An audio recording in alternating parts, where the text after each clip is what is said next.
Bonjour, bonsoir, balandinyon, soit des choses d'Enar TV, dossier nabiso ya lelo, Kinshasa yaya. Mbula ebetaki, batu bazindi, bandaku e zindi, mituka e flotte, kaka ne toloba ki toureleki, kasi cette fois-ci, bandeko baleli, balobi des choses d'Enar TV. Lobela likambu ya mai o biso tozomela na Kinshasa yaya, kaka ne ozomona na projecte mai wana, mai o ozomona wana, mai oyo. Bandeko baza komela mai wana. Mai tala niveau mai ezobima na pompe. Tala couleur ya mai wana ndenge ezobima. Mais esali bien te. Vraiment esali pasi. Est-ce que biso mboka na biso pe oki kokoma lokola bamboka mususu. Ndenge tozo vivre na libanda ba effet ya boye to pe ba événement ya boye tozo mona ngote. Mais pourquoi kaka pa na biso na RDC? Pourquoi RDC nde esangisi nyonso ya mabe kokamwa ya. Mbula ebeti balobi mbula o e débordé. Kaka ndenge tolakisaki bino na tour eleki mbula e débordé. C'est-à-dire, bandako ekei, mituka ekei, ebomi babiloko ebele, ebomi ba business ebele, jusqu'à niveau que mboule débordé, mai a salité et koti na régie. Mai e koti na régie des eaux, mai a salité na zo ebisayo, mai wane eke kobimela batu na ba pompe, kaka ndenge ozomona na projecté na sima na nga wana, mai eke kobima na ba pompe, batu bazomela mai ya salité, et puis yaya mai yango ndenge bazomela. Ezate koloba kyo bazo sala je ya kowelela. Pour moi, écoute, zobimate ba koto mususu mai balobi ebima kite. Mais ba secteur o mai ebanda ekobima tala degré ya mai o ezobima na pompe. Tala mai wana couleur ezali. Mais mai wana bazozwa ngo pe na ndenge ya facilité te. C'est-à-dire bazozwa ngo na bopete te. Bazozwa ngo ya kowelela. C'est-à-dire bandeko bazowelela mai lokwa lika mususu mais mai ya salité.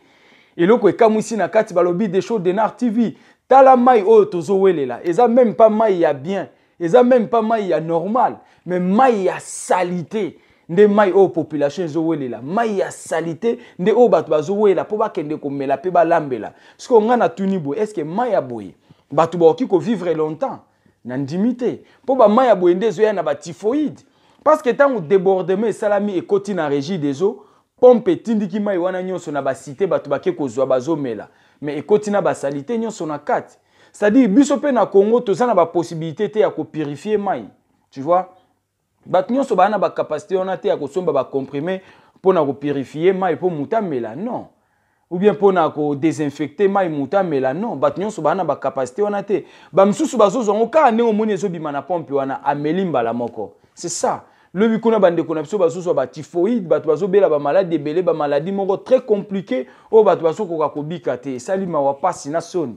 Yaya eza pasi na mboka la biso tala degré ya mai oyo batu ba mela mai oyo ndenge ozomona ndenge ezobima wana est-ce que mai ya boye eza potable pona batu ba bima non pona batu ba mela non eza eau potable te mais outa na niveau ya régie des eaux mais sali kokamwa bandeko babi des choses d'Enar TV lobela ekosala bien bandeko na biso oyo bazali banda bamona ba makambu oyo tozo vivre na Kinshasa bamona événement oyo tozo vivre na Kinshasa esali mawa pasi na soni yango na yaki na alecte yo umona mai nini famille na yo na Kinshasa bazokomela yaya tokanisaka bandeko ya Kinshasa ata na eloko ya moke basombaka kisi batiaka na mai polobi batombe maladi te basombaka kisi bamela polobi oyoka babeli typhoïde te soki yo po otali ngamba ya liboso kohésite te abonnez-vous otalaka ba émission na biso na des choses d'Enar TV c'est très important.